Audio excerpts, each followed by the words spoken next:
بسم الله الرحمن الرحیم. الحمد لله و الصلاة و السلام علی حبیبنا و مولانا رسول الله و علی آله و صحبه و من والاه.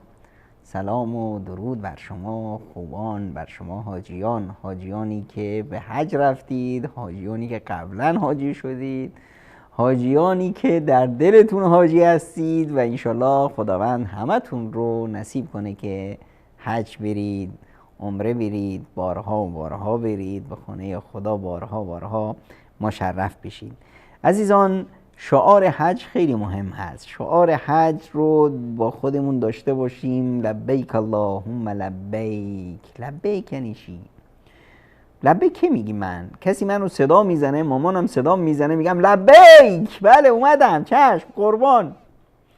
لبیک یعنی چی؟ یعنی اینی که خداوند منو صدا زده، بنده من بیا خانه من. گفتم لبیک اللهم لبیک، لبیک لا شریک لک لبیک، ان الحمد و النعمت لک و الملک لا شریک لک. خداوند صدام زد، بنده من بیا طعم ایمان رو بچش، لبیک اللهم لبیک. خداوند صدام میزنه، بنده من بیا نزدیک من، طعم قرب من رو بچش، لبیک اللهم لبیک. اینه لبیک، معناش اینه. لبیک معناش اینه که خدایا بار الها تو پیش من عزیزترینی، عزیزتر از زن و بچم، عزیزتر از پدر و مادرم، عزیزتر از خودم انانیت دارم، خودم خوشگلی دارم، لباس میپوشم به خاطر خوشگلی، به خاطر بروز هویتم، منم، شخصیتم، خودنمایی دارم، عطر میزنم، خوشگل میشم، سرم رو فلان میکنم. نخیر، اومدیم اون پیش تو، ای خدا تو از ما عزیزتری. لباسم انداختم دور، کفن پوشیدم، مال و ثروتم، خانه‌ام، زندگیم، همه رو گذاشتم پشت سر، چرا که تو عزیزترینی. سرم رو میرم کچل میکنم، موهام، زیباییم، همش فدات، تو عزیزترینی. اومدم پیش خدام تا بگم که خدایا من بنده تو ام، خدایا من تو رو میخوام، خدایا همه این فروق اجتماعی و طبقاتی و اینا رو همه رو گذاشتم کنار، اومدم پیش تو. خب اومدم پیش خدا. کی میره پیش خدا در حج؟ حج عبادت ثروتمنداست، عبادت فقیران نیست. چرا؟ چون فقیر خو نداره. وقتی نداره در آزمایش دنیا، فتنه دنیا نیست، راحت تر میشینه با خدا رابطه برقرار کنه. اما ثروتمند بنده خدا توی آزمایشی هرچلی افتاده با این ثروتش، بلای جالش هست. این ثروتش، این دنیاش فاصله میذاره بین خودش و خداش، سد راهش میشه در رسیدن به خداش. این ثروتی که سد راه میشه باعث میشه که انسان طغیان کنه. کلا ان الانسان لیطغی ان رآه استغنا. یه چیزی که طعمی بوی از دنیا بهش میرسه، مست میشه، خودش رو گم میکنه. انما اوتیته علی علم عندی. قارون میشه که این پال ثروت رو من با عرق جبینم به دست آوردم، زحمت کشیدم، من درس خوندم، مدرک گرفتم، به اینجا رسیدم. یادش میره که بهتر از اونا بودن، زرنگتر از اون هست، خوشگلتر از اون هست، ثروتمندتر از اون هست، به اینجا نرسیدن. خب این نعمت الهی است ای بنده، گم نشی، خودتو گم نکنی. اینه که خداوند متعال حج رو فرض میکنه بر ثروتمندانی که این مال و منصب و جایگاه و اینا سد راهش میشن در رسیدن به خداوند این فرصت رو بهشون میده که آقا بیا خانه‌ات رو بذار کنار، بیا خانه من. جالبم از خانه خدا. مگه خداوند با ما همه جا نیست؟ مگه اقرب از ما نیست؟ برگه گردنمون به ما نزدیکتر نیست؟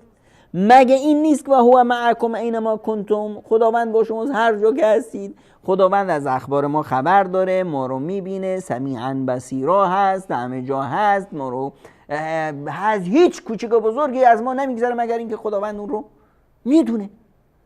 حالا دیگه خانه خدا بودن دیگه چه معنا داره؟ بله، خداوند برای خودش یه خانه‌ای مشخص میکنه، یه جایی مشخص میکنه تا کسی که میخواد بره زیارت خانه خدا هزینه بر باشه. رفتن به زیارت خانه خدا میخوای بری، باید پول بدی، باید زحمت بکشی، پول جمع کنی، عرق جبین بریزی، اینو بدید در راه هزینه کنی. چیزی که ما براش پول میدیم، طبیعت ما انسان هست دیگه، براش پول میدیم، ارزش رو میشناسیم، قدردانی میکنیم ازش. مگه همه بچه همون رو نمیفرستیم مدرسه؟ اما چون مدرسه مجانی است زیاد اهتمام نمیدیم. یه روز معلم نمیاد بچه ها جشن میگیرن معلم نیومد، معلم دیر میاد بچه ها کیف میکنن. همین بچه رو میبریم کلاس خصوصی، کلاس خصوصی اونجا هزینه میکنیم، پول میدیم. 10 دقیقه معلم دیر اومد داد و فریادمون آسمون میره. یه روز معلم گفت آقا امروز من معذرت میخوام نمیتونم بیام، دعوا را میندازیم. چرا؟ پول میدیم، هزینه میدیم. اینه که وقتی چیزی رو ما براش سختی میکشیم قدرشو میدونیم.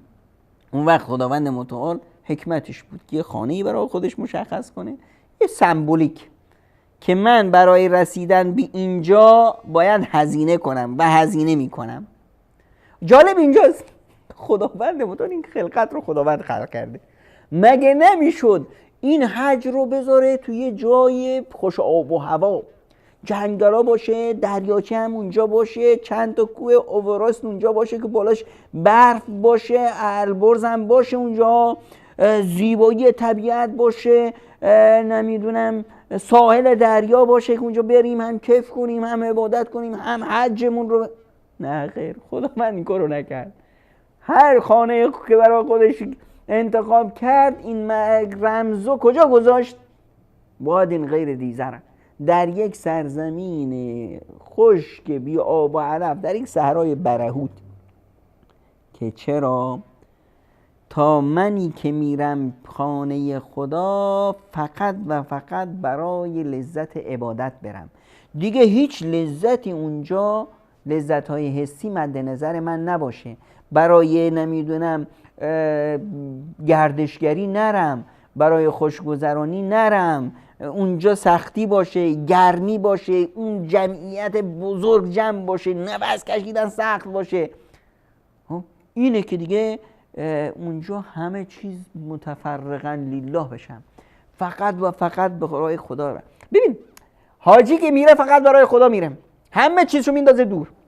خب خداوند متعال اولین نعمتی که به حاجیان ارزانی میکنه اینه که دلشون رو پاک میکنه، از همه هم و غمشون راحت میشن.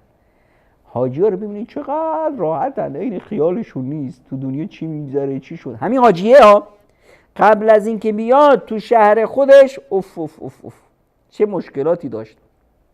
5 تا خونه گرو گذاشته بود، نمیدونم به ازدواج بچه هاش بود، مسئله یه نمیدونم نزول خورا که مالشو خورده بودن بود، یک عالمه مشکلات و سختی و نه خواب داشت نه آرامش داد، همیشه ذهنش مشغول. اینجا اومد فقط برای خدا اومد، نه گردشگری نه خوشگذرانی نه هیچی. در این گرمی تو این جمعیت اینا خودش رو بخشید به خدا. خداوند هم چون که این خالصتا لله اومد خودش رو کاملا برای خداوند بخشید، خداوند اولین نعمتش رو برش نازل کرد که احساس امنیت میکنه، احساس آرامش میکنه، دیگه اون هم و غم نداره. هم و غمش اینجا چی هست؟ لبیک اللهم لبیک لبیک لا شریک لک لبیک ان الحمد و النعمت لک و الملک لا شریک لک.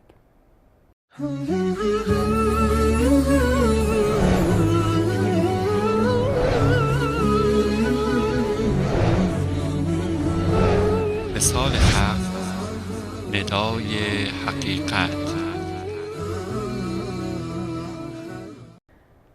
ما رتبه هامون، شخصیتمون خیلی وقتا با لباسمون بروز میکنه و کسی که میاد با یه لباس شیک و اینا خب مردم ازش استقبال میکنن، به هر حال این نشان دهنده جایگاه اجتماعیش فلان هست. اینجا اومدیم این کفن رو پوشیدیم که ای مؤمن تو به سوی ما میایی، ای مؤمن تو به سوی حشر میری، ای مؤمن تو رو حشری هست که در اونجا محاسبه میشی.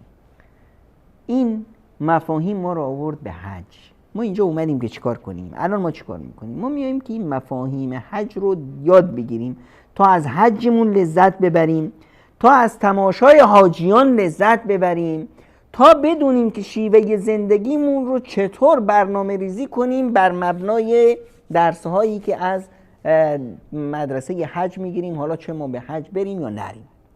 وقتی میگیم طواف، طواف یعنی چی؟ طواف یعنی ابراز محبت، یعنی ابراز عشق و علاقه، یعنی لذت بردن. پروانه وقتی دور شمع میچرخه ما ازش تعبیر به عشق و عاشقی میکنیم. طرف رفت خونه فلانی، از دخترش خوشش اومد، میگن که فلانی دور و بر خونه فلانی میچرخه ها، هی به اصطلاح طواف دور محبوب میکنه. طواف یعنی چی؟ یعنی من محب دور محبوبم میچرخم، یعنی عشق است، یعنی اینجا مناجات هست، لذت بردن از رابطه با خداست، نزدیک شدن به خداست. این اهداف رو ما میخوایم در این برنامه ها بروز بدیم تا افراد بفهمن که فلسفه حج و درس‌های حج چی هست. خیلی عجیب هست وقتی مثلا بشنوی آقا رفتن در عرفات چه کار میکنن؟ نوحه سرانی میکنن، داد و فریاد میکنن، با هم مشغول بازی هستن، تلفنشو گرفته چت میکنه. این دیگه از اینجا و اونجا میگه، از اقتصاد میگه، از سیاست میگه، از غیبت این و اون، شغالیه این و اون، حرف این و اون. این دیگه میگه چی کاره؟ این واقعا حج رو فهمیده؟ این میدونه چی کار میره؟ یا طرف میره رمی میکنه، میزنه شیطونو، اعلام میکنه که من با دشمنم، بعد از اون که برگشت دروغشو هم میگه، بد و بیراهشو هم میکنه. همون فرد هست. حالا اگر اینطور شد، شما رو با خدا کی رو سنگ زده؟ اینه که شیطان رو سنگ زده، این شیطان رو رجمش کرده، رمی جمرات داشته، یا شیطان گرفته همون سنگه رو تو سر این زده. اینه که ما باید درک کنیم که وقتی میاییم به حج، وقتی میرسیم در مقابل حجرالاسود میگیم بسم الله الله اکبر. بعضیا دعای بیشتر از این هم میگن اللهم ایمانا بک، بار الها ایمان دارم به تو، و تصدیقا به کتابک، و اقرار میکنم به کتابت، و اتباعا لسنت نبیک، و پیرو دستورات رسول اکرم صلی الله علیه و سلم هستم، و عهدا علی طاعتک، و عهد و پیمان میبندم بر طاعت تو. برخی میگن که آقا حجرالاسود دست راست خداست که من دارم باش بیعت میکنم.